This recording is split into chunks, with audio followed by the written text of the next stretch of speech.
Welcome to Runako Universe. I know everything, you know nothing, and this is episode 6 of me sharing what I know with you. So I've been getting a lot of questions. People are starting to realize that almost every black man that I know in Japan has a podcast, and they're like, Runako, you know everything, tell us why. It's simple. Most of the black men that I know in Japan, we come from tough backgrounds and from places where, are not so safe, and people there's a level of violence. But in Japan, there's no violence and also a lot of people who deserve to be hit in the motherfucking face. Like, I'm not a big pro-violence person, but I do believe that some people need to get hit in the mouth. But there's no hitting in the mouth in Japan, which is extremely frustrating when you truly understand the power of just popping some people in the mouth. As such, you have a lot of pent up thoughts and pent up aggression, and so you start a podcast. So I say to anyone who might be worried about the profilation of black men getting in front of mics, it's all for world peace, baby. It's all for world peace. Let's encourage more people to put down the knives and put down the guns and pick up the mics. Let's let the podcasting go. As a matter of fact, if you know someone who's having a hard time in Japan around people who probably need to be punched in the mouth, but as you know, cannot be punched in the mouth in Japan, encourage them to get a camera, get a mic, and start a podcast of their own. Let's get into some more stuff we need to talk about. Listen, the world it's tough times, man. It's tough times. People are sad about a lot of things as well. And I'm getting a lot of, questions. Runako, how do we really enjoy life at this time when so much is going wrong? And you really need to search for yourself for small tips and tricks and ways to do it. One thing that I have been doing recently is I've been using the term the old switcheroo at real inopportune times. So basically what you do, and you can use this phrase or you can use a phrase of your own, but what you do is you choose a phrase or an idiomatic expression and you really work it into your conversation a lot, but be sure to use it at times when it doesn't make any sense. So for example, if I'm at the supermarket and someone gives me my receipt, I go, the old switcheroo. If I walk in on someone who's changing accidentally, I go, oh my God, the old switcheroo. Things like that, you kind of give, like, okay, sometimes there's a nice opportunity to make small talk. A lot of people say they have not many opportunities to make friends and make conversations. The old switcheroo is a great opener. So you might be at a cafe and you order the bolognese, and then the person who's behind you in line then also orders the spaghetti bolognese. And so you look over at them and you go, hey, the old switcheroo.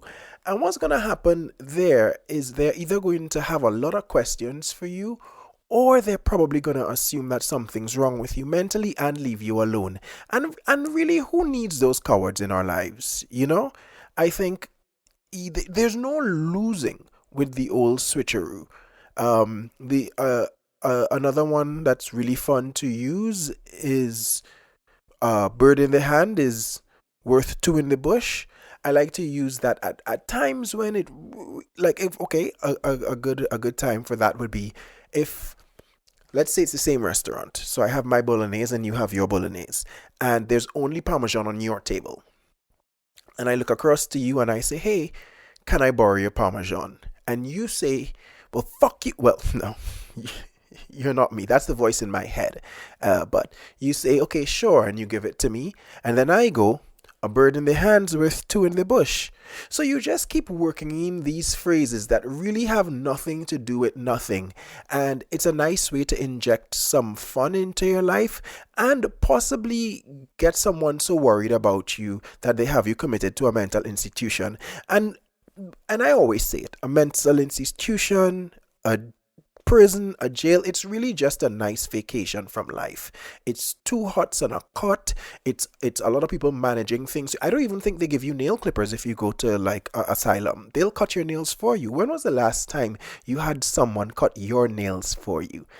So there's really ways you can find to inject fun into your life. Go out there and search for it. And as we're talking about making life changes, Another thing I'd like a lot of people to stop doing is stop being secretive if there's nothing interesting happening in your life. It's it's it's so confusing to people like me who consider themselves just depths of knowledge, so that anytime I see something that doesn't really add up or there's something missing, I'm going to go searching. I'm going to go searching for this information. So when you are being secretive and there's really nothing interesting happening in your life, I'm searching for information that isn't there. So you create a dating app profile and you only put pictures of your upper body. So now if we match, I'm wondering if you're in a wheelchair. So now I gotta start doing investigating on all your background and look for mirrors in your pictures. And if I can't find a clear answer, I'm not gonna be the guy who says I'm not gonna go on a date with her because she might be in a wheelchair and not revealing it to everyone. Even though I might not want to do that, but still I've got to lie to myself and say that I'm a good guy. So I'm definitely going to go on the date, but now I've got to start really surreptitiously picking restaurants that are ramp accessible and have elevators and stairs. Or another thing I've seen a lot of people do, like you meet a new baby in your family and you just put up a picture with no caption. You hide the baby's face, and you aren't even in the picture. You're maybe just showing the baby's feet. Now I've got to go back in time and check, oh, when was the last time you posted a picture where I could see your belly? How long was your last break from social media? Because now I want to know if you have a secret baby. Maybe the baby is mine. Who knows what's happening? So stop being secretive. If you're using social media, if you're using dating apps and there's nothing interesting happening in your life, lay it out there, baby. Let us see all of the boring that's happening, and don't make me waste my time, because I'm from a people that are movers and shakers. I'm from a environment, and I was raised in an environment where people have whole secret families and they're doing all kind of secret crimes. So I'm just always looking for the excitement and fun in life, and if you don't have any, lay that out for me. Let me know that you're boring from the jump. And that's just a general life etiquette tip. Let's move it to a little bit of knowledge about etiquette in a specific space. Let's talk about museum etiquette. I quite recently went to the Tokyo National Museum to look at a exhibition on the Year of the Snake. And while I was there, I realized a lot of people don't have proper etiquette at museum, particularly when there's a person who is at the museum by themselves, as I was.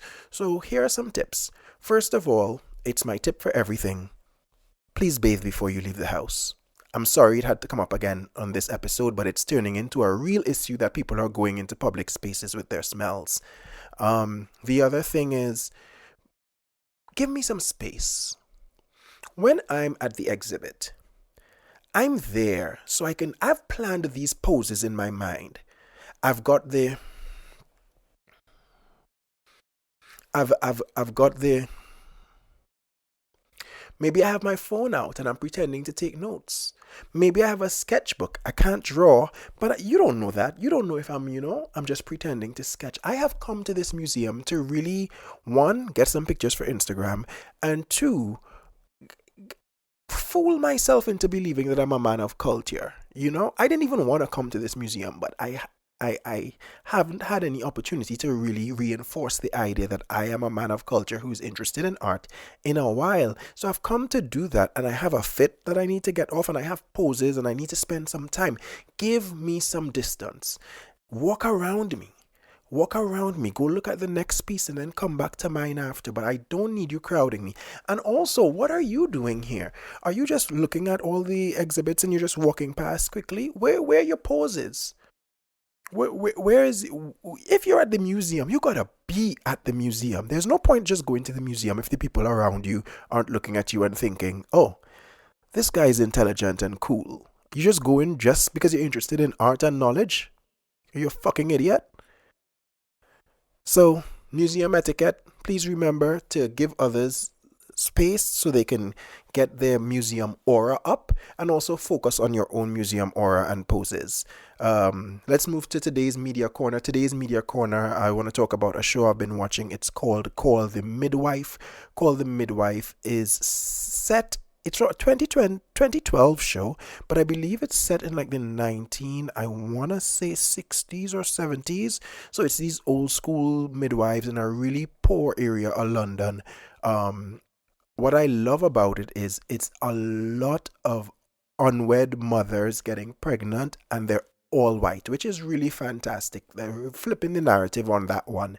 Also, I'm honestly trying to figure out why I like this show because I tend to watch it late at night, and all my neighbors are hearing because Call the Midwife, it's exactly about that. It's about midwifery, and people are delivering babies, and women are screaming, and that's all that's happening. And that's honestly the only screaming that's happening in my apartment. So I'm sure my neighbors are very concerned. I think I might be getting into it because you know that old game Bop It where they're kind of like twist it, turn it, bop it, clap it. It's kind of like that when they're trying to figure out how to get the babies out because you know this one's breech and then this one the cords are around its neck, so it's like twist it, turn it, pull it. That's what they have to do to the vag to get the baby out a lot of times. I might be interested in taking a midwifery course, so please message me and let me know if you'd be interested in me delivering your baby. To as for professional ethics, if you are very slim and pregnant, if you're the kind of person who your body stays slim but you get a big pregnant belly, I cannot assist in your delivery because that is my thing. I'm really into that kind of body shape. So I'm an ethical guy. I'm gonna not be thinking anything medical when I see your skinny body and that nice sexy big belly on it. So that point being, I'm willing to do any other delivery, but for someone who has that particular body shape. And also, if you allow me, I like to listen to music while I work. So if you allow me to do a lot of rapping and stuff a little bit of Kendrick, I don't know if you'd be cool with your baby coming out, enjoying some GNX or my version of GNX because I'll be listening in my headphones because that's how I work. Usually I listen and I sing out loud. But if you'd be interested in that, I am available for doula services and baby delivery. Before we leave, we have our first ever question from a listener on Runako Universe. This listener's name is Zoe, and her question is, Runako, why do men love bomb? What do they get out of it? The first thing I want to say to Zoe is, why shouldn't men love bomb? Why not? Those I mean, bomb is a bad word, but love is a good word. You put these two things together, I mean, is it such a bad thing? It's not the worst kind of bombing that men do. They're not bombing a wedding in Iraq. They're not bombing innocent children in Gaza. They're not bombing people buildings in Ukraine. Let them love bomb a little bit, you know.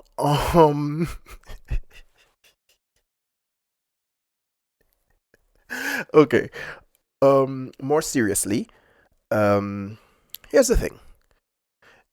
Niggas be genuinely interested, but they also be mad horny, and that's genuinely where it comes from. I think a lot of times it's basically the interest in you is like Pepsi. It's like a Pepsi, a bottle of Pepsi, and then but then the horniness comes now like a Mentos, and they drop A into B, and it just starts shooting out, right? Like you know when you so it's and you can't always so the love bombing is what seems like a large onslaught of like affection is partly affection, but then it's also they want to say horny things to you, but you can't say horny things, so you just frame it as affection as well. Because I can't message you 1 second and be like, hey, we spent time together. I'm thinking about you still. I'd like to see you again. And then the next message is, I want to know what your right nipple smells like. That's what I'm thinking. But I might just send back that I want to see you again message. You know, I'm not saying it's a good thing, but a lot of times in the love bomb conversation, I hear people talking a lot about how guys are using it just to manipulate women. And yes, those people do exist, but I think on the more innocent side of it, it's just a lack of self-control, a lack of self-awareness in terms of that, that horny demon is really just getting you going and got you messaging down this person's phone. And that's probably why they pull back after they bust, because now now the affection might still be there, but they don't have that Mentos and the Pepsi effect making it go out, you know? Um, and listen, people of all genders love bomb, but this was a question from a woman. So I'll say this to you, ladies: the psycho men who love bomb because they want to control you in that way, they do exist. But don't ask me what to do about them, because the truth is, them kind of guys do the same thing in friendships as well. And I'm trying to figure it out myself, you know, because I'm a man. You give me some free drinks and some free food, I'm your friend until you betray me or you do whatever weirdness you want to do. So we all in the same struggle together. Life stuff, get a helmet. And I think that's gonna be all for me. Remember to check out Runako Universe on Instagram for my comedy dates and anything else. If you have a question, please email me at runakouniverse@gmail.com, or you can DM me on Instagram. This has been Runako Universe. I know everything, you know nothing. Peace.